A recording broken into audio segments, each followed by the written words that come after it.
Legend of the Great Sage. Chapter 336. Hutan bambu berubah menjadi bidang bayangan hijau berwarna-warni yang mundur ke kedua sisi Li Qingshan. Danau ular naga yang mempesona tiba-tiba muncul di hadapannya. Gelombang air mengalir menuju pulau perang besar. Di depan ombak, Han Ti berjalan di atas air seolah-olah sedang berjalan di tanah datar.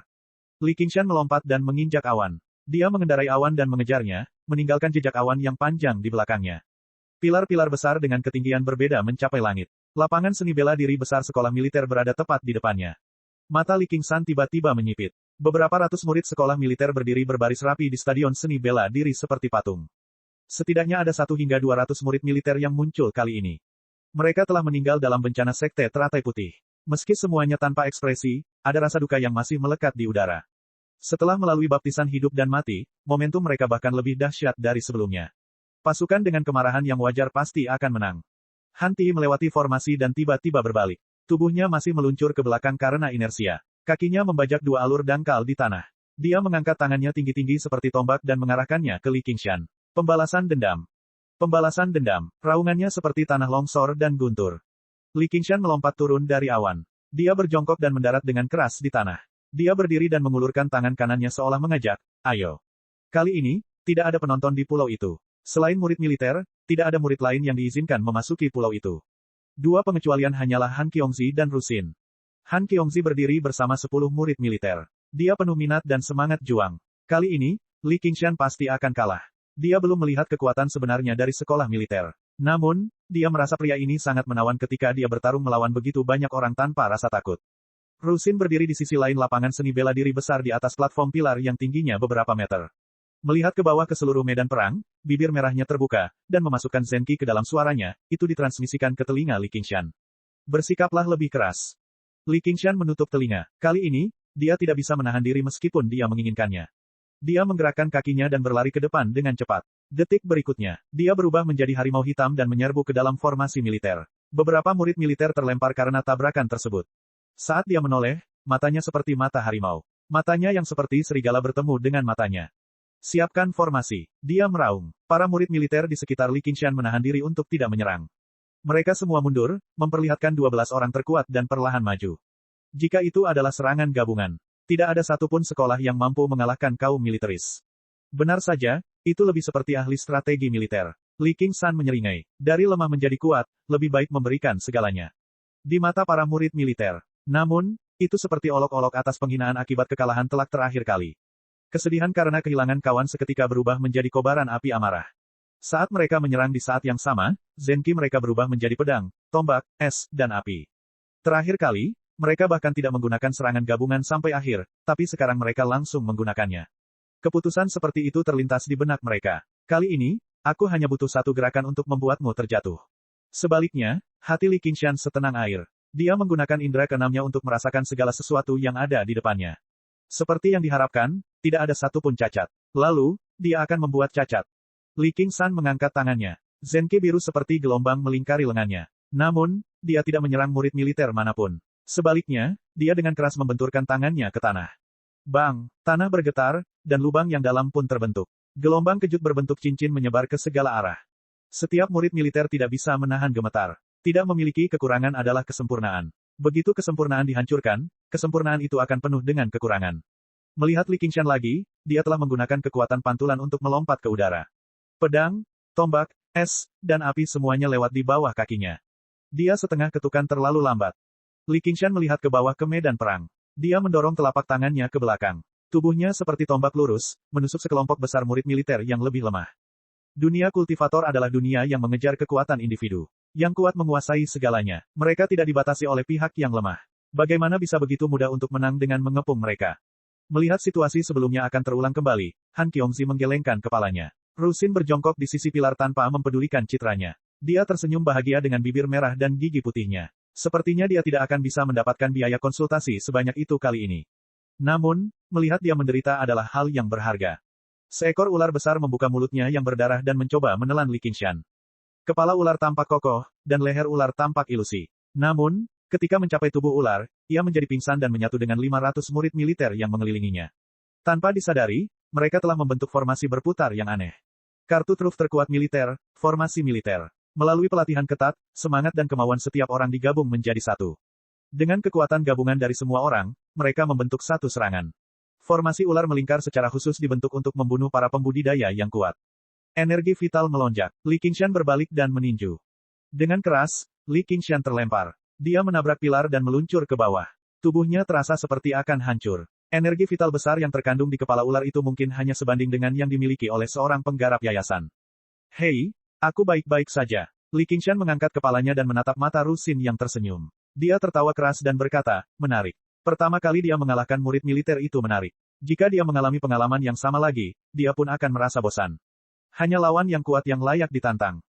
Han Qiongzi mengepalkan tangannya erat-erat dan menunjukkan ekspresi khawatir. Namun, ketika dia melihat wanita eksentrik dari sekolah kedokteran berbicara dan tertawa, api tanpa nama segera berkobar di hatinya. Dia mengayunkan tinjunya dan berkata, balas dendam. Han Ti meliriknya dan melambaikan tangannya. Maju. Li Qingshan menopang tubuhnya dengan lutut. Melihat tentara perlahan mendekat dan seekor ular panjang menjulurkan lidahnya ke langit, dia tersenyum dan bergerak maju. Boom, kepala ular itu menggigit dan membuat lubang besar di tanah. Li Qingshan sudah bersiap dan menghindar. Mengandalkan kecepatan supernya, dia bertahan di luar formasi militer. Dia mencoba menyerang beberapa kali, tetapi dia tidak tahu harus menyerang kemana. Murid militer terlemah adalah ekor ular, yang tersembunyi di tengah formasi. Tubuh luar ular itu seperti tembok besi, menghalangi segala kerusakan. Namun, kerugiannya juga sangat jelas terlihat. Kecepatan gerakan mereka terlalu lambat. Bahkan di antara 12 ahli, hanya satu atau dua yang bisa mengimbangi kecepatan Li Qingshan. Namun, mereka tidak berani mendekatinya, takut dia akan membunuh mereka satu persatu. Mereka hanya bisa membiarkannya bergerak bebas. Han Ti menggelengkan kepalanya sedikit. Reaksi bocah ini terlalu cepat. Saat ini, ketika orang biasa menghadapi serangan yang begitu mengerikan, mereka pasti akan berpikir untuk menghindar. Jika mereka menghindar, mereka akan dipaksa masuk ke dalam formasi dan hanya akan dicekik sampai mati. Namun, dia melakukan yang sebaliknya dan menghadapi kekerasan tanpa ragu-ragu. Dia juga memiliki kualifikasi untuk menghadapi kekerasan dengan kekerasan. Jika praktisi kilapisan ketujuh biasa berani menghadapi kekuatan dengan kepala ular, bahkan jika mereka tidak mati, mereka akan terluka parah. Namun, dia hanya berdiri dan menepuk pantatnya seolah tidak terjadi apa-apa. Li Qingshan terus bergerak, memimpin seluruh formasi militer. Tiba-tiba, senyuman muncul di wajahnya. Akhirnya, dia melihat titik lemahnya. Dengan lompatan, dia menyerbu ke dalam formasi militer. Setelah beberapa saat, di lapangan latihan bela diri besar, 500 murid militer tergeletak di tanah.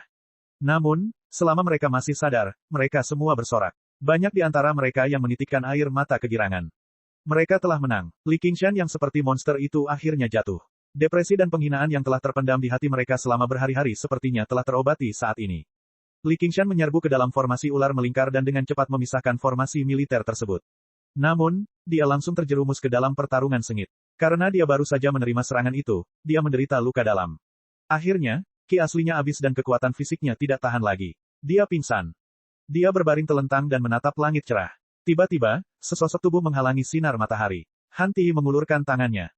Li Qingshan menggenggam tangan itu dan berdiri. Sekelompok murid militer memandang Li Qingshan. Ketika kemarahan dan penghinaan mereka mereda, mereka semua merasakan kekaguman. Bagaimanapun, pria ini telah bertarung melawan mereka semua dengan kekuatannya sendiri. Meski kalah, itu tetap suatu kehormatan. Apakah kamu ingin mempelajari teknik pertempuran militer? Wajah tampan Han Ti yang terbuat dari es dan besi tampak sedikit lebih lembut. Li Qingshan tersenyum dan berkata, tentu saja, tapi saya perlu istirahat dulu. Dia berteriak, Rusin. Saya di sini. Terima kasih atas dukungan Anda. 3000 batu roh. Rusin tiba di atas daun hijau dan berkata sambil tersenyum. Saya tidak memiliki satu pun batu roh saat ini. Perkataan Li Qingshan tidak salah. Dia telah menggunakan semua batu rohnya untuk membeli pil obat. Tentu saja, dia tidak akan menggunakan yang diberikan Qian Rongzi padanya. Tidak apa-apa, tidak apa-apa. Tidak apa-apa jika kamu memiliki alat roh atau jimat. Nanti aku akan memilih sendiri. Tidur. Rusin melambaikan tangannya dan daun hijau itu berhamburan, mengangkat semua murid militer yang terluka parah. Bagaimana saya bisa tidur? Li Qingshan berkata kepada Han Qiongzi, yang berada di sampingnya, kakak senior Han, bantu aku mengawasinya. Jangan biarkan wanita ini mencuri barang-barangku. Dia kelelahan dan tertidur, mendengkur di mana-mana. Kenapa aku? Hei, jangan tidur. Petik 2. Han Qiongzi melihat Li Qingshan terluka parah. Dia awalnya ingin mengikutinya, tetapi di depan begitu banyak murid militer, dia tidak sanggup melakukannya. Semua orang sepertinya tahu apa yang dia pikirkan. Dia ragu-ragu, tetapi ketika dia mendengar ini, dia merasa sangat bahagia. Han Ti berkata, pergilah. Saya akan menjaga para murid militer dan membantu menegosiasikan harga. Saya selalu ditipu. Han Qiongzi menemukan alasan. Baik itu murid militer atau keluarga Han, mereka tidak kekurangan biaya konsultasi. Meskipun mulut Rusin tidak kenal ampun, biaya yang dia kenakan dianggap adil. Di Pulau Kebajikan, para murid militer yang sedang menunggu untuk dirawat oleh nona pertama tidak terlihat. Han Qiongzi duduk di depan tempat tidur, memegangi pipinya dan menatap lurus ke arah Li Qingshan. Dia belum pernah begitu tersentuh oleh seorang pria seumur hidupnya. Sejak kecil, Han Ti sering diberi pelajaran oleh lelaki tua itu hingga ia dilumuri luka-luka dan terbaring di tempat tidur. Dia juga akan berdiri di samping tempat tidur dan tertawa keras. Tok, tok, tok. Apakah kamu sudah cukup melihatnya? Rusin mengetuk pintu dan berkata sambil tersenyum. Kapan kamu? Han Qiongzi melompat. Aku sudah berdiri di sini selama 2 jam. Apa kamu tidak melihatnya? Rusin berkata dengan heran. Apa? Tentu saja saya melihatnya. Itu sebabnya saya bertanya apakah Anda sudah cukup melihatnya. Kamu bercanda. Aku baru saja sampai. Hahaha. Han Qiongzi tidak bisa menahan tatapannya. Wajahnya memerah dan dia berkata, jangan sentuh barang-barangnya. Aku akan melihat yang lain. Lalu dia bergegas keluar pintu. Rusin berjalan ke tempat tidur Li Qingshan dan melihat 100 kantong harta karun di pinggangnya. Dia mengulurkan tangan untuk mengambilnya, tetapi di tengah jalan, dia tiba-tiba mengepalkan tinjunya dan meninju perut bagian bawah Li Qingshan. Dia berkata sambil tersenyum, kamu sudah bangun. Li Qingshan memegangi perutnya dan menopang dirinya. Kamu gila. Rusin berkata, siapa yang menyuruhmu memutuskan kontrak? Aku sudah menyuruhmu untuk lebih berhati-hati. Kemenangan dan kekalahan adalah hal biasa di militer. Saya sudah mencoba yang terbaik. Bersikap santai padanya tidak berarti berusaha sebaik mungkin. Rusin tiba-tiba menekan bahu Li Qingshan. Wajah lembutnya hanya beberapa inci jauhnya. Dia mengguncangnya dengan ringan dan menghela napas. Chapter 337. Aku tidak melakukannya dengan mudah. Li Qingshan dengan santai mendorongnya menjauh. Sejak kesalahpahaman terselesaikan, dia tidak lagi memikirkan Rusin. Temperamen wanita ini terlalu buruk. Dia selalu dalam keadaan nakal. Ia tidak ingin dibodohi oleh orang lain tanpa alasan. Rusin berkata, kamu jelas bisa menang, tapi kamu kalah. Bukankah ini dianggap mudah? 500 orang yang bekerja bersama bukanlah tugas yang mudah. Untuk itu diperlukan tingkat disiplin yang sangat tinggi. Mempertahankan formasi ular melingkar bahkan lebih melelahkan. Selama Li Qingshan menyeretnya keluar, tidak butuh waktu lama sampai formasi itu runtuh dengan sendirinya. Dia kemudian bisa menggunakan metode yang sama yang dia gunakan terakhir kali untuk mengalahkan mereka satu persatu. Akan lebih mudah untuk mengalahkan kelompok murid militer yang telah kehilangan banyak jumlah dan semangat dibandingkan sebelumnya. Tidakkah menurutmu membosankan untuk menang seperti itu? Li Qingshan kembali berbaring di tempat tidur. Itu bukanlah pertarungan hidup dan mati, jadi tidak perlu membuang banyak tenaga. Menang atau kalah bukanlah masalah besar. Kuncinya adalah mendapatkan pencerahan darinya, melatih tubuh, mengasah keterampilan, dan mempersiapkan hari di masa depan. Tentu saja aku tidak akan membosankan jika aku memiliki batu roh untuk diambil. Wanita suka menawar setiap onsnya. Tidakkah kamu memahami prinsip sungai kecil yang mengalir dalam waktu lama? Ayo, kamu meremehkan wanita. Rusin mencubit bahu Li Qingshan. Kekuatanmu sepertinya meningkat lagi. 1 batu roh, 2 batu roh. Kamu, Rusin tertegun. Li Qingshan meraih tangan putih rampingnya lagi. Saat ini, kita dalam kondisi seimbang. Rasakan sebanyak yang kamu mau. Meskipun dia selalu nakal, dia merasa jauh lebih santai saat bersamanya. Kamu berharap, Rusin tertawa, tapi wajahnya menjadi gelap. Hahaha, Li Qingshan, kamu mengalami hari seperti itu. Apa yang kalian berdua lakukan? Rusin, katakan padaku, apa yang terjadi? Apa yang sedang terjadi? Cutian bergegas masuk seperti angin puyuh. Dia menunjuk ke arah Li Qingshan dan tertawa, tetapi ketika dia melihat mereka berdua, dia tidak dapat menerimanya. Li Qingshan, kamu, Han Qiongzi hendak menghentikan Cutian ketika dia melihat adegan ini. Bahkan Rusin memutar matanya. Apa yang salah dengan kita? Seolah-olah dia tertangkap basah sedang beraksi. Li Qingshan kembali ke Pulau Perang Besar. Dia menemukan Han Ti. Han Anjun sedang menguliahi para murid militer sementara Han Ti berdiri di sampingnya. Saat dia melihat Li Qingshan, Han Anjun cemberut dengan marah. Han Ti berjalan mendekat dan berkata pada Li Qingshan, ikuti aku. Li Qingshan mengikuti Han Ti ke gerbang besi. Han Ti mengeluarkan tanda pinggangnya, membuka gerbang besi, dan berjalan menuju kegelapan. Gerbang dibuka satu persatu. Semakin banyak pintu yang tertutup, dan keduanya masuk lebih dalam ke bawah tanah. Li Qingshan tidak pernah memikirkan hal itu di bawah Pulau Perang Besar. Itu adalah dunia yang sangat berbeda. Dia semakin penasaran dengan teknik pertarungan seperti apa yang akan diajarkan Han Ti padanya. Akhirnya, ketika mereka mencapai level terendah, mereka melihat sebuah formasi memancarkan cahaya spiritual yang sangat besar. Ternyata di sini dibangun sekolah formasi militer. Seperti yang diharapkan dari sekolah militer. Keamanan formasi jelas bukan sesuatu yang bisa dibandingkan dengan sekolah novel, yang dibangun dengan santai di tengah hutan bambu. Namun, itu bukanlah gudang koleksi buku yang dibayangkan Sang Xuan. Han Ti berhenti, berbalik, dan berkata, terima kasih. Jika Rusin bisa melihatnya, dia juga bisa melihatnya. Meskipun tujuan awal pemanggilan Li Qingshan adalah untuk memberi para murid militer rasa bahaya dan kesempatan untuk bertarung, setelah mengalami kekacauan di Sekte Teratai Putih, mereka tidak bisa kalah lagi. Kalah 1 atau 2 kali memang bisa meningkatkan semangat mereka, namun jika kalah terus-terusan akan melemahkan kemauan tentara. Mereka sangat membutuhkan kemenangan untuk meningkatkan moral mereka. Li Qingshan berkata, untuk apa aku berterima kasih? Aku bilang aku sudah melakukan yang terbaik. Mengalahkan seorang murid militer tidak memberinya manfaat praktis apapun. Sebaliknya, dia kehilangan peluang besar untuk pertarungan sebenarnya. Setelah pertempuran ini, efek dari berlatih tinju kekuatan besar iblis sapi jauh lebih baik daripada berlatih tinju di hutan bambu. Han Ti berkata, kamu bisa memukulku untuk kedua kalinya. Li Qingshan berkata, jika saya ingin bertarung, saya akan bertarung secara terbuka dan tidak secara diam-diam. Saya tidak suka karung tinju, jadi Anda dapat melawan sebanyak yang Anda inginkan di masa depan. Kalau begitu jangan pernah berpikir untuk menyentuh wajahku lagi. Dalam kegelapan, mulut Han Ti tampak melengkung, tapi itu hanya sesaat. Li Qingshan berkata, saya biasanya melakukan apa yang saya katakan. Kurangi omong kosong, di mana teknik bertarungnya. Han Ti mengeluarkan selusin gulungan batu giok dari 100 kantong harta karunnya. Ini semua adalah teknik pertempuran yang cocok untuk Gui Water Truki. Kamu tidak memanggilku ke tempat rahasia hanya untuk mengucapkan kata-kata itu, kan? Jadi bagaimana kalau aku melakukannya? Li Qingshan tidak tahu apakah harus tertawa atau menangis saat dia melihat ke bawah. Yang disebut teknik pertarungan adalah teknik pertarungan yang menggabungkan ki dan darah. Itu mirip dengan mantra tapi berbeda dari mantra. Bisa dibilang, itu adalah seni bela diri yang unggul. Penduduk Jianghu tidak hanya harus mengembangkan kekuatan batin, tetapi mereka juga harus mengembangkan semua jenis seni bela diri untuk melepaskan kekuatan tempur mereka. Penggarapnya sama, dan kedalaman serta variasi ki sejati bahkan lebih besar daripada kekuatan batin. Bagi Li Qingshan, yang pandai dalam pertarungan jarak dekat, itu adalah keterampilan yang diperlukan. Dalam pertarungan yang bisa berubah dalam sekejap, menjadi sedikit lebih cepat di saat kritis adalah perbedaan antara hidup dan mati. Sama seperti seni bela diri, ada juga perbedaan kekuatan antara keterampilan bertarung. Apa yang Han Ti keluarkan adalah keterampilan bertarung yang langka dan kuat. Bahkan jika dia adalah seorang murid militer, dia tidak memiliki kinerja yang luar biasa. Dia tidak akan diajar. Meskipun ratusan klan dapat berkomunikasi satu sama lain, hal-hal inti tidak dapat diajarkan kepada orang luar. Belum lagi, ada teknik pertempuran yang dikumpulkan sendiri oleh klan Han, dan itu hanya diajarkan kepada murid klan Han. Tanpa izin Han Anjun, Han Ti tidak punya hak untuk mengeluarkannya. Ini bukan lagi hanya demi melatih Li Qingshan untuk militer. Hari itu di kota angin kuno, Li Qingshan membiarkan Han Qiongzi pergi terlebih dahulu, dan kemudian dia secara pribadi membuka jalan baginya untuk melarikan diri. Han Anjun melihatnya dengan matanya sendiri. Meski dia tidak mengatakannya, dia punya rencananya sendiri. Li Qingshan juga merasakan sesuatu tentang ini. Tatapannya tiba-tiba membeku pada gulungan batu giok, dan dia mengeluarkan suara kejutan yang lembut. Teknik pertarungan ini memiliki nama yang sangat agung, Ocean Wielding. Kata pengantarnya berbunyi, serap kekuatan 100 sungai, manfaatkan luasnya lautan, dan raih pahala yang tak terbatas. 5 kata segera muncul di benak Li Qingshan. Teknik laut tanpa batas. Dan ini bukan pertama kalinya Li Qingshan mendengar ini. Untuk membantu Li Qingshan membuat pilihan yang tepat, Han Ti juga berkata, kamu memiliki mata yang bagus.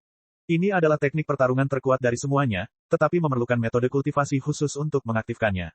Meskipun ki sejatimu murni, masih agak kurang. Sebaiknya ganti ke yang lain. Ini semakin menegaskan dugaan Li Qingshan. Penggunaan samudera ini kemungkinan besar merupakan teknik pertempuran yang berasal dari teknik samudera tanpa batas. Sebuah sekte secara alami tidak dapat didukung hanya dengan satu metode budidaya. Setelah jatuhnya sekte laut luas, berbagai metode budidaya tersebar, dan penggunaan lautan jatuh ke tangan klan Han. Li Qingshan buru-buru berkata, tahukah Anda di mana saya bisa menemukan metode kultivasi untuk mengaktifkan teknik pertempuran ini? Chapter 338. Namun jawaban Han Ti mengecewakan Li Qingshan. Dia tidak mengetahui keberadaan teknik ini saat ini, jadi dia merekomendasikan satu set, tinju penghancur tulang es, kepada Li Qingshan, yang dapat mengubah ki air gui seseorang menjadi kekuatan es yang ekstrim. Itu sangat merusak, dan juga bisa memadatkan ice battle armor di sekitar tubuh seseorang, menggabungkan serangan dan pertahanan. Li Qingshan telah membaca semua slip giok ini. Ki sejati air gui tidak mahir dalam menghancurkan, jadi sebagian besar keterampilan bertarung ini mengikuti jalur yang lembut, dengan fokus pada penggunaan kelembutan untuk mengatasi ketangguhan. Tinju penghancur tulang es bisa dianggap sebagai tinju yang memiliki kekuatan ofensif terbesar, namun itu tidak ada apa-apanya jika dibandingkan dengan keganasan dan kebrutalan Ocean Wielding. Keterampilan tempur sekte lautan ini benar-benar membalikkan pepatah bahwa Gui Water Ki tidak pandai menyerang. Setelah digunakan, itu seperti gelombang besar dan tsunami, dan terus-menerus. Li Qingshan berpikir sejenak dan membuka matanya, saya memilih ini. Dia memasukkan Ocean Wielding ke dalam tasnya. Li Qingshan tidak mencoba bertaruh pada keberuntungan. Jika Ki tidak bisa menggunakan keterampilan tempur ini, lalu bagaimana dengan Demonic Ki? Demonic Ki-nya juga memiliki atribut air. Tak perlu dikatakan, itu sangat sengit dan sombong. Pastinya tidak menjadi masalah untuk menggunakan skill tempur ini. Jalan setan adalah fondasinya. Dalam sekejap, dia secara alami membuat pilihan. Selain itu, dia mungkin bisa menemukan volume kedua, Arts of the Boundless Ocean. Han Ti tidak banyak bicara. Dia menyingkirkan slip giok lainnya dan kembali ke tanah bersama Li Qingshan. Setelah Han Anjun selesai mengajar, dia tiba-tiba menunjuk ke arah Li Qingshan dan berkata kepada murid militer, tidak akan lama lagi orang ini akan menjadi lebih kuat. Pada saat itu, apa yang akan kamu lakukan? Kalahkan dia, kata murid militer itu dengan aura yang mengesankan. Li Qingshan tersenyum. Kalau begitu mari kita lihat siapa yang berkembang lebih cepat. Gui Water Ki miliknya sangat kental. Meski agak sulit menggunakannya untuk menggunakan Ocean Wielding, bukan tidak mungkin. Selama dia bisa mengerahkan 1/10 dari kekuatannya, itu akan meningkatkan kekuatan tempurnya secara signifikan. Hari berikutnya, pagi-pagi, matahari merah baru saja muncul dari Danau Naga dan ular ketika bel di Pulau Anasravana berbunyi keras. Dharma Buddha yang telah dipersiapkan oleh guru satu pikiran sejak lama. Ini akhirnya dimulai. Seluruh Pulau Anasravana diselimuti kabut berwarna krem yang mengeluarkan aroma samar kayu cendana. Suara ikan kayu dipukul. Nyanyian kitab suci masih terdengar di langit di atas kuil Anasrava. Aula kuil dan pagoda kuno tampak lebih bermartabat. Sebanyak 9 biksu senior dari Rana Foundation Building telah tiba. Masing-masing dari mereka memiliki penampilan yang bermartabat. Meskipun ini adalah masalah Buddhis, namun ini sangatlah penting. Ada juga beberapa kepala klan, dipimpin oleh Liu Changqing, yang keluar untuk menjamu mereka dan kemudian tinggal untuk mendengarkan khotbah. Banyak murid dari berbagai sekte datang. Dao Agung juga sama, bahkan jika seseorang tidak belajar dari agama Buddha, jika seseorang dapat memperoleh kebijaksanaan. Itu juga bermanfaat bagi budidaya seseorang. Li Qingshan pergi ke samping untuk mendengarkan sebentar. Dia merasa pusing, dan yang bisa dilihatnya hanyalah kepalanya yang botak dan mengkilat. Pepatah Zen apa? Pepatah apa? Saya tidak mengerti semua itu. Yang dia lihat hanyalah Little N dengan jubah kasaya berwarna putih kebiruan. Rambutnya yang panjang dan hitam menyerupai rumput laut menutupi bahunya. Dia duduk di aula kuil, terkadang berpikir, terkadang mengangguk, dan terkadang membalas. Dia menghadapi semuanya dengan tenang. Hasilnya, Li Qingshan berhenti khawatir dan mundur diam-diam, kembali ke Pulau Kludwisep untuk berkultivasi dengan rajin. Ketika dia memberikan khotbah, N kecil jarang berbicara, tetapi begitu dia berbicara, para biksu seringkali tidak bisa berkata-kata. Mereka perlu berpikir cukup lama sebelum dapat menjawab. Jalan tulang putih dan kecantikan luar biasa bukan hanya sekedar kemampuan atau metode kultivasi. Itu juga mencatat kebijaksanaan dan pemahaman seorang kultivator Buddha yang agung. N kecil perlu memahami esensinya. Setiap pertanyaan berkisar pada kemampuan ini, dan dia akan selalu mampu menjawab tepat. Hal ini membuat para biksu merasa segar dan tercerahkan. Mereka seringkali perlu berpikir sebelum dapat menjawab. Semua biksu berpengalaman dalam studi agama Buddha. Setelah berpikir beberapa lama, kemungkinan besar mereka akan dapat menemukan jawabannya.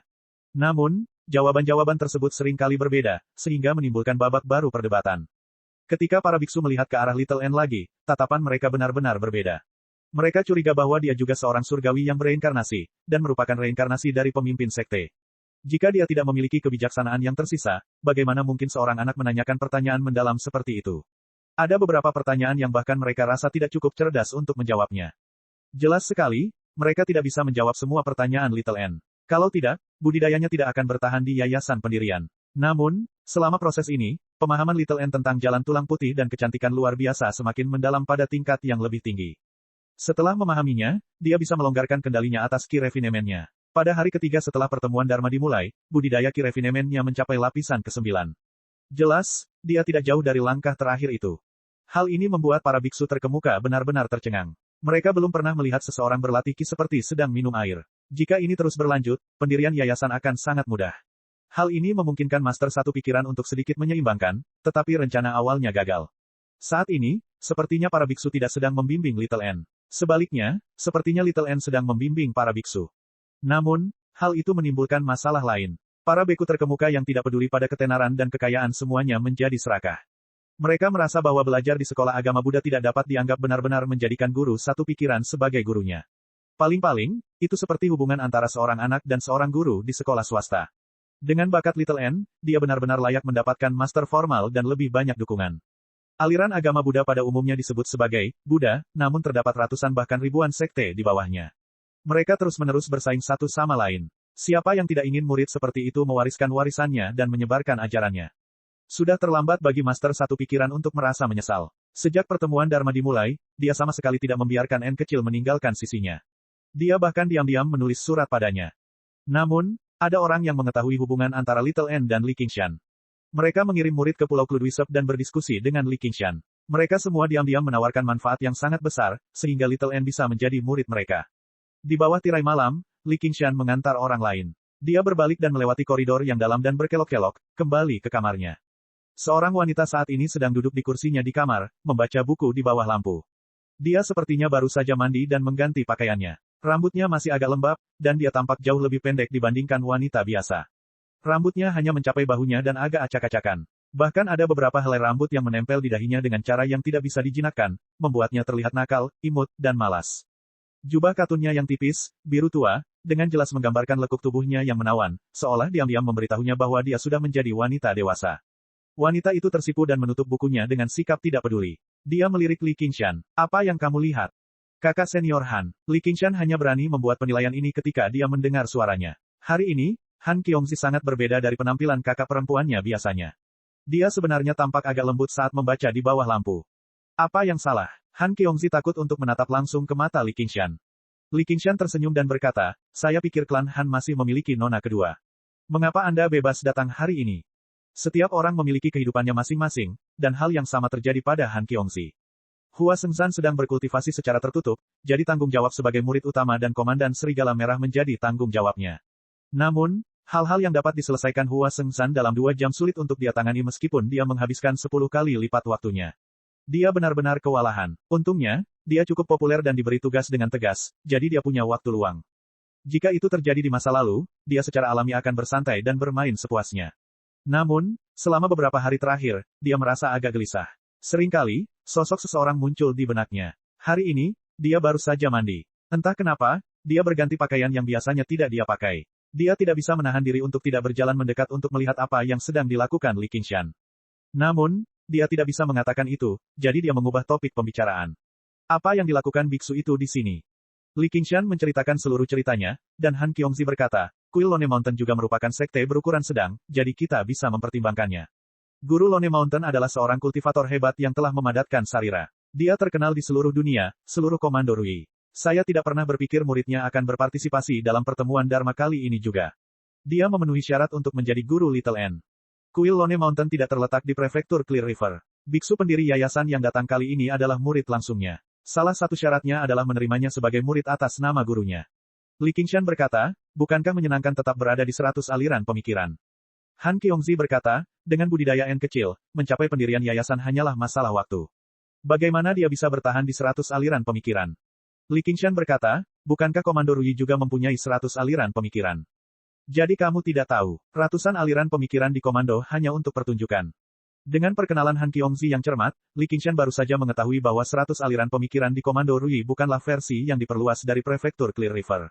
Beberapa ratus atau bahkan 1000 penggarap yayasan pendirian akan belajar bersama di bawah bimbingan lebih dari selusin penggarap inti emas. Setiap penggarap yayasan pendirian adalah elit yang dapat mendominasi seluruh wilayah. Bagaimana mereka bisa tetap rukun seperti praktisi Qi? Bahkan lebih mustahil lagi bagi para kultivator inti emas untuk berkumpul bersama. Sebaliknya, mereka semua punya tempat tinggal sendiri.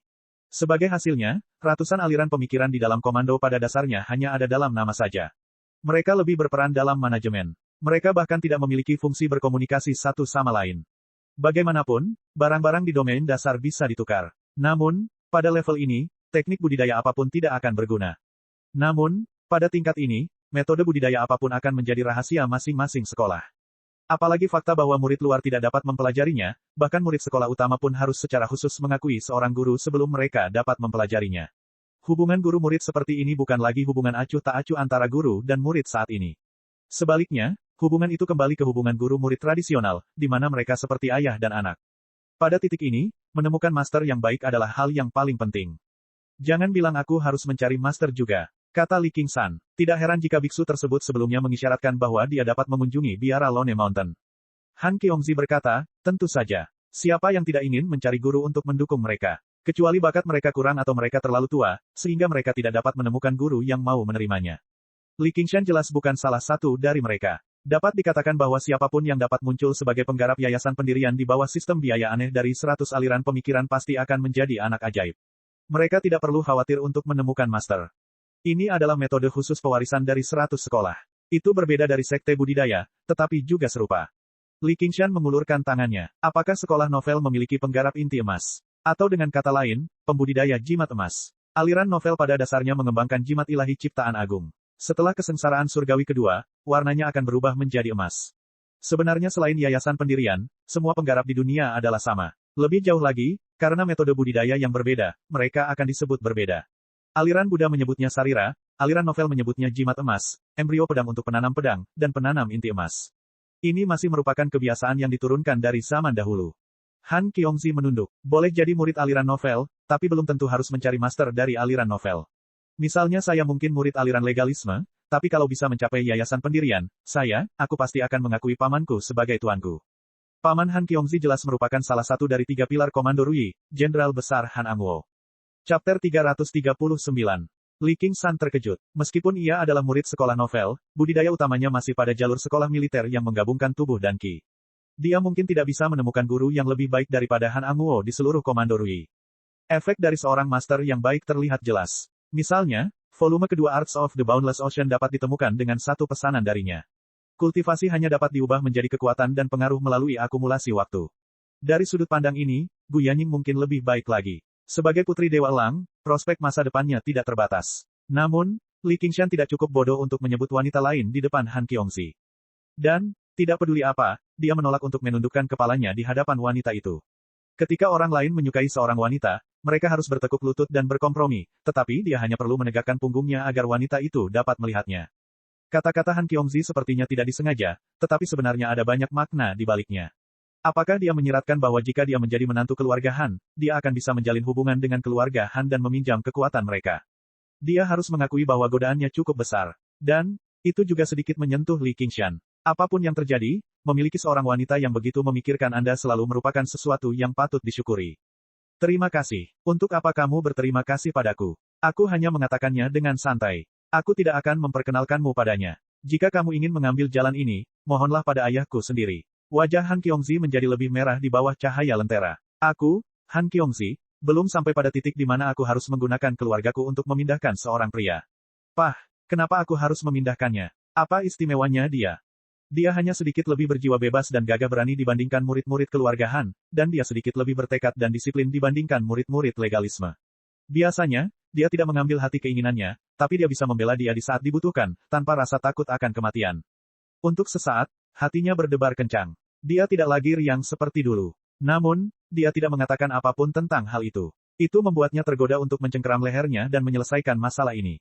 Meskipun Li Qingshan bukanlah orang suci cinta yang tergila-gila seperti Hua Sengshan, dia tetap mengerti. Seorang pria dan wanita sendirian di sebuah kamar, membicarakan masa depan di tengah malam. Tidak sesederhana itu. Keindahan di bawah lampu memiliki daya tarik yang berbeda. Dia bukanlah orang yang terlalu berhati-hati dan bimbang. Jika dia ingin melakukan sesuatu, dia akan melakukannya. Dia meraih tangan Han Qiongzi dan berkata dengan lembut, kakak senior Han. Tubuh Han Qiongzi gemetar, tapi dia tidak menarik tangannya. Dia berpura-pura tidak terjadi apa-apa dan bertanya, ada apa? Li Qingshan mencibir dalam hati, hanya saja aku belum mencapai lapisan ke-9 dari pemurnian aura. Saya sedikit tidak sabar. Petik 2. Saat itu, mereka berdua hanya menganggapnya sebagai lelucon. Mereka tidak pernah menyangka hal itu akan menjadi kenyataan. Han Qiongzi menggigit bibirnya. Dia memelototinya. Dia sangat bahagia di dalam hatinya, tapi dia bukanlah seseorang yang pandai menyembunyikan perasaannya. Kegembiraan ini secara alami muncul di sudut matanya. Li Qingshan menjadi semakin tidak pernah puas. Dia mengambil kesempatan itu untuk memegang pinggangnya. Cahaya memantulkan bayangan mereka di dinding, menyatu menjadi satu. Postur mereka sama dengan saat Li Qingshan memeluknya dan mengucapkan kata-kata berani itu. Namun, suasananya sangat berbeda. Han Qiongzi juga melompat ke samping seperti terakhir kali dan berteriak, jika kamu ingin mengatakan sesuatu, katakan saja. Mengapa kamu menyentuhku? Wajahnya tidak menunjukkan banyak kemarahan, tapi sangat merah. Aku pergi dulu. Han Qiongzi pergi dengan tergesa-gesa. Li Qingshan berbaring di lantai bambu dengan lengan sebagai bantal. Dia tersenyum dan menggelengkan kepalanya. Menarik, mungkin dalam waktu dekat, akan ada satu lagi tempat tidur hangat di rumahnya yang malang ini. Di luar jendela, salju musim dingin turun. Melihat ke langit yang gelap, dia memikirkan sapi hijau itu lagi. Tak lupa pula orang yang menggali sumur sambil meminum air. Jika bukan karena bantuan sapi hijau, bagaimana dia bisa berjalan sejauh ini ke dunia dan membuat kecantikan seperti itu jatuh cinta padanya? Sebelum dia menyadarinya, 1 tahun telah berlalu. Dalam beberapa hari, dia akan berusia 18 tahun. Dari kecil, dia akan menjadi pria sejati. Dia harus memikirkan masa depan. Jika dia memilih seorang master, apakah itu berarti dia dan Little N harus berpisah? Lagi pula, dia tidak bisa menjadi biksu, dan dia tidak ingin menunda perkembangan Little N. Seringkali, yang memisahkan mereka bukanlah penindasan atau halangan yang tidak dapat mereka tolak, melainkan kepentingan mereka sendiri. Ada juga rahasia yang dia sembunyikan, konflik antara setengah mimpinya dan orang di depannya, dan situasi tragis dikejar oleh saudara iparnya, ayah mertuanya, dan bahkan calon majikannya jika pernikahannya berantakan. Masing-masing sudah cukup untuk membuat orang pusing memikirkannya. Oleh karena itu, setelah memikirkannya beberapa saat, dia memutuskan untuk tidak memikirkannya lagi. Perahu akan melintasi jembatan ketika sampai di sana. Dia hanya harus mengikuti kata hatinya dan melangkah maju. Dia tidak mungkin berkata kepada Han Qiongzi, saya pikir kita harus fokus pada studi kita, oh tidak, kultivasi. Kita tidak boleh mempunyai pikiran yang mengganggu. Kecuali dia gila atau impoten, dia tidak akan mengucapkan kata-kata seperti itu. Larut malam, pertemuan Dharma dilanjutkan. Para biksu terkemuka tidak kenal lelah. Mereka duduk tegak dan diam, berbicara sambil pandangan mereka berkeliling. Mereka memperlakukan orang lain sebagai pesaing. Saat ini, mereka tidak lagi bersaing memperebutkan Dharma Buddha. Ada juga murid jenius yang terjadi sekali dalam satu abad. Mereka tidak lagi ragu. Keberadaan Little N sudah cukup untuk menentukan naik turunnya sebuah kuil atau bahkan sebuah sekte. Diskusi tentang Dharma terus berlanjut, namun mereka tampaknya sudah linglung. Saat ini, seorang lelaki tua muncul di depan aula. Rambut dan janggutnya semuanya putih, dan rambutnya menutupi wajahnya. Tangannya tergantung ke samping, dan matanya kusam. Ekspresinya membosankan. Jika bukan karena kasayannya, mustahil membayangkan dia adalah seorang biksu. Guru satu pikiran berseri-seri dengan gembira dan membungkuk dalam-dalam. Menguasai. Dia tidak mengirimkan pesan penting tanpa alasan. Majikannya benar-benar bergegas begitu cepat meski jaraknya ribuan kilometer. Para biksu berteriak dan segera membungkuk. Tuan satu pikiran, apakah dia Anihilum Light Chan Master dari biara Chan Devanaga? Ada desas-desus bahwa dia mempraktikkan kitab suci pemusnahan dengan rajin di biara dan tidak meninggalkan biara selama beberapa dekade. Kenapa dia datang ke sini? Beku tua yang disebut oleh guru satu pikiran sebagai guru, menutup mata dan menutup telinga. Dia langsung tiba di hadapan Little N seperti orang idiot. N kecil mengangkat kepalanya, dan mata mereka bertemu, hanya untuk melihat mata biksu tua itu tiba-tiba bersinar dengan cahaya yang cemerlang, menutupi semua lentera dan cahaya yang berkelap-kelip di aula. Mereka tampak seperti dua miniatur matahari. Biksu tua itu berkata dengan susah payah, apakah Anda bersedia pergi ke biara Chan Devanaga bersama saya untuk berkultivasi? Para biksu segera menyerah pada pemikiran itu. Biara Chan Devanaga adalah sekte Buddha terbesar yang terkenal di seluruh provinsi Green. Sebagai biksu kepala halaman Bodhi, siapa yang bisa melawan Master Anihilum Light Chan? Dan siapa yang bisa menolak ajakannya? Mereka tidak pernah mengira biksu satu pikiran akan begitu tegas begitu dia menyerang. Faktanya, bahkan guru satu pikiran sendiri tidak pernah menyangka bisa mengundang gurunya dari biara Chan Devanaga. Dia juga tidak punya pilihan lain. Awalnya, dia berencana membawa Little N ke biara Chan Devanaga untuk menemui gurunya setelah dia mencapai yayasan pendirian. Yang lebih tidak terduga lagi, gurunya secara langsung memberikan N kecil pengakuan tertinggi begitu dia melihatnya tanpa pertanyaan atau ujian apapun, sehingga dia dapat memasuki biara Chan Devanaga untuk berkultivasi. Aula, atau bahkan seluruh kuil Anas Ravana, menjadi sunyi senyap. Mereka semua menunggu jawaban itu.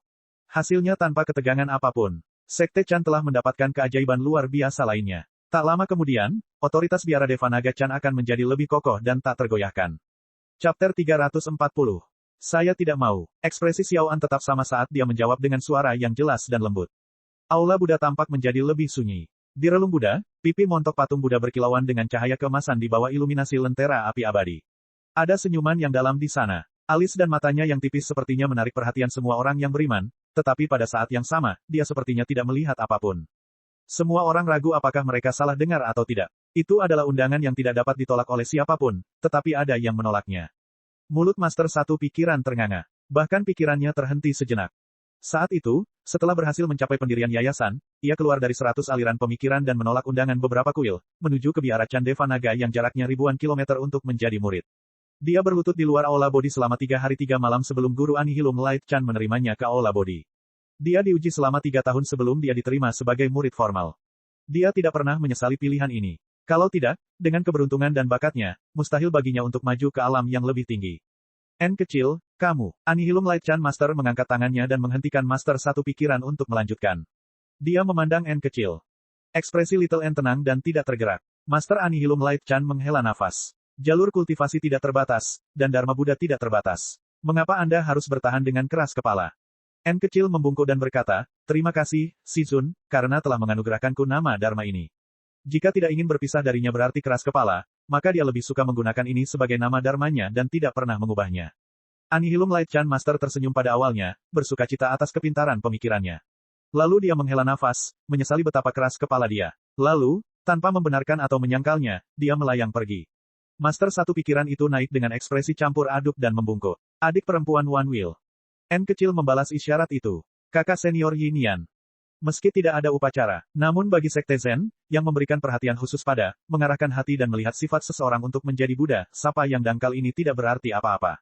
Buddha mencubit sekuntum bunga, Mahakasyapa tersenyum, guru dan murid rukun. Hanya dalam beberapa kata, status mereka telah diputuskan. Semua biksu bangkit dan mengucapkan selamat tinggal. Pertemuan Dharma telah berakhir. Jenius nomor 1 di 100 aliran pemikiran dalam 100 tahun. Dia juga orang pertama yang menemukan tujuan masa depannya, yaitu tanah suci para penggarap agama Buddha yang terbentang 15.000 km di seluruh provinsi hijau, Biara Candevanaga. Setelah Little N menyuruh semua biksu pergi, dia juga berpamitan dengan kakak seniornya, Wan Dot.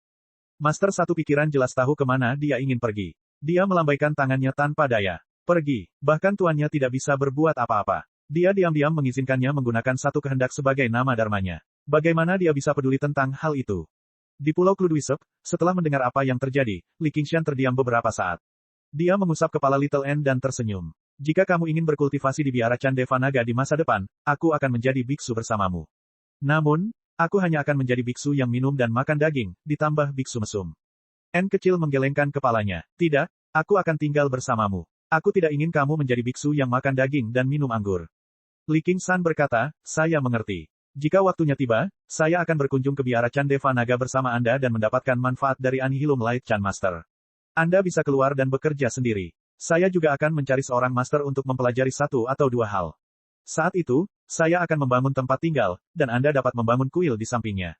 Bagaimana dengan itu? Itu akan menjadi yang terbaik dari kedua dunia. Petik 2. N kecil berkata dengan lembut, baiklah. Ini adalah masa depan mereka. Tidak ada yang perlu dikhawatirkan.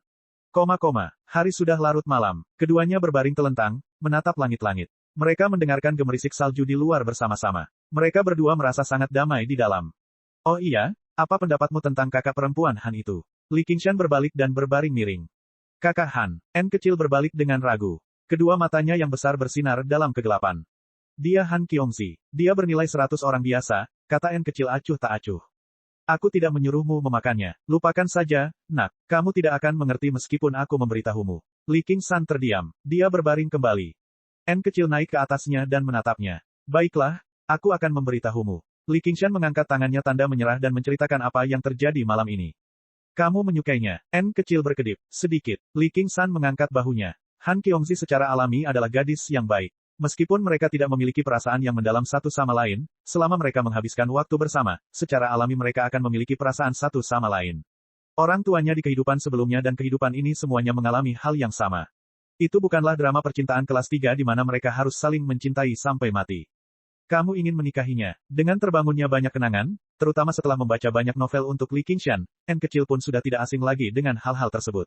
Hanya saja dia tidak menyangka hal seperti ini akan terjadi padanya. Dia merasa sangat terkejut. Belum tentu. Itu mungkin. Li Qingshan menyentuh hidungnya dengan malu. Ia merasa seperti seorang ayah yang bercerai yang ingin menikah lagi dan meminta persetujuan putrinya. Sikap heroik dan santainya yang biasa tidak terlihat sama sekali. Ia mengaku bukanlah orang yang romantis seperti Hua Sengshan. Dia mungkin tidak akan bisa merasakan kegilaan seperti itu tanpa penyesalan dalam hidup ini. Ketika dia masih muda di kehidupan sebelumnya, dia mungkin memiliki pemikiran seperti ini. Namun dalam kehidupan ini, hal itu telah dipertajam oleh lebih dari 10 tahun kehidupan yang sulit. Hanya hal-hal paling sederhana dan langsung yang tersisa. N kecil tiba-tiba menjadi tidak bahagia. Dia turun dari Li Qingshan dan membalikkan badan. Hei, apa yang salah? Selama kamu bahagia, N kecil mengira Li Qingshan akan terjebak bersama wanita itu siang dan malam seperti di buku. Dia mungkin tidak akan punya waktu untuk menemaninya lagi. Dia merasa lebih sedih. Li Qingshan menarik tubuhnya. Dia melihat matanya merah dan air mata mengalir. Seolah-olah dia telah melakukan sesuatu yang membuat marah langit dan manusia. Dia juga panik. Aku tidak mengatakan bahwa aku pasti akan menikahinya. Tidak apa-apa jika kamu tidak menyukainya. Masa depan tidak sesederhana itu. Lebih dari 10 hari kemudian, di Pulau Contention, di gua bawah tanah tempat pengasingan. Setetes keringat mengalir di pipinya, menetes dari dagunya, dan mendarat di tanah basah. Tubuh Li Qingshan berlutut di tanah. Rambut panjangnya tergerai dan menutupi wajahnya. Otot-otot di sekujur tubuhnya berputar seperti naga dan ular. Seolah-olah dia sedang memikul beban yang berat. Darah merah mengalir ke kulitnya, memperlihatkan warna besi hitam. Dia membuka mulutnya lebar-lebar, memperlihatkan taringnya yang panjang dan tajam. 2 tonjolan muncul di keningnya, seolah ada 2 tanduk yang siap keluar kapan saja. Li Qingshan tiba-tiba mengangkat tubuhnya dan mengaum dengan marah. Lengannya terentang hingga ekstrim, seolah-olah dia sedang melepaskan diri dari belenggu yang tak terlihat. Ho, itu adalah suara nafasnya yang berat. Itu dipenuhi dengan kenyamanan yang tiada taraf. Ho, gerakannya lah yang menimbulkan hembusan angin kencang, menerobos tempat tinggal dan mengacak-acak pakaian serta rambut panjang Little N. Li Qingshan berdiri. Warna kulitnya berangsur-angsur kembali normal, dan otot-ototnya yang terikat juga mulai tenang. Namun, sosoknya tampak sedikit lebih besar, seperti patung yang diukir dari marmer. Setelah masa kultivasi yang sulit ini, khususnya pil yang dia tukarkan dengan batu spiritual, pada dasarnya dia telah memakan semuanya. Dia akhirnya mencapai lapisan ketiga dari tinju kekuatan besar iblis sapi. Meskipun sumber daya yang ia butuhkan dalam setiap langkah ke depan bahkan lebih besar, saat itu, mencapai lapisan pertama hanya membutuhkan minum dan memberi nutrisi pada tubuhnya, manfaatnya bagi tubuhnya menjadi semakin besar. Secara khusus, kekuatannya pada dasarnya meningkat beberapa kali lipat. Meskipun ditekan oleh inti daemon penyuruh, dia masih bisa merasakan kekuatan yang melonjak ke seluruh tubuhnya, hampir siap meledak. Dia mengganti pakaiannya dan berkata kepada Little N, sudah waktunya bagi saya untuk mengunjungi sekolah militer dan menguji hasil kultivasi saya. Aku akan membantumu. N kecil mengeluarkan mutiara Raja Penjaga. Itu bersinar dengan cahaya keemasan, memunculkan avatar emas. Itu bahkan lebih realistis dari sebelumnya, seolah-olah itu adalah orang emas yang berdiri di sana, bukan patung emas. Selama kurun waktu ini, dia telah memahami dan merangkum apa yang telah dia pelajari dari kumpulan Dharma. Karena dia berada di sisi Master Satu Pikiran, dia hanya menelan 2 atau 3 buah teratai hitam. Sekarang dia memiliki kesempatan ini, dia akhirnya bisa menggunakannya untuk berkultivasi. Dia menelan 7 atau 8 lagi, dan budidayanya meningkat secara drastis. Selempang emasnya melayang, dan avatar Raja Penjaga tiba di hadapan Li Qingshan dalam sekejap mata. Ia diayunkan ke bawah dengan pedang Vajra besar. Cukup adil, Li Qingshan menangkap pedang besar itu di antara telapak tangannya. Terlepas dari periode waktu yang singkat, di mana dia takut Daemon Ki bocor, sebenarnya dia tidak perlu memasuki budidaya terpencil. Dia melakukannya hanya untuk membuatnya bahagia, pada dasarnya untuk menebus kesulitan yang dia alami ketika dia terjebak dalam kumpulan Dharma. Dia tahu bahwa dia masih agak enggan untuk pergi, jadi dia akan tinggal lebih lama. Dia juga bisa menggunakan kesempatan ini untuk berlatih ocean wielding yang belum pernah dia pelajari. Keduanya berkultivasi secara terpisah, berhenti dari waktu ke waktu untuk berdebat dan bercanda. Waktu berlalu sedikit demi sedikit. Awalnya, Li Qingshan berencana menghabiskan setengah bulan lagi dalam budidaya terpencil, tetapi begitu dia mulai mempraktikkan keterampilan bertarung ini, dia mau tidak mau menyelidikinya. Dia dikejutkan oleh kombinasi indah ki dan tubuh, tanpa sadar membenamkan dirinya ke dalamnya. Omong-omong, itu cukup aneh. Kemampuannya untuk memahami berbagai metode kultivasi selalu sangat rata-rata, namun dia merasa seperti seorang jenius dalam hal pemahaman keterampilan bertarungnya. N kecil juga mendapat banyak manfaat. Dia menelan biji teratai hitam di dalam polong teratai satu persatu, mengubahnya menjadi api dan menyatu dengan tulangnya, mengembunkan manik doa tengkorak lainnya. Dalam sekejap mata, 1 bulan lagi telah berlalu. Pintu hunian terbuka perlahan. Li Qingshan berjalan keluar dan menguap, menatap ke bawah. Kali ini, budidaya terpencil mereka tidak berada di tingkat terendah dari tempat tinggal yang pernah ditempati oleh Hua Sengshan. Setelah sekian lama, dia bertanya-tanya bagaimana kemajuan budidayanya.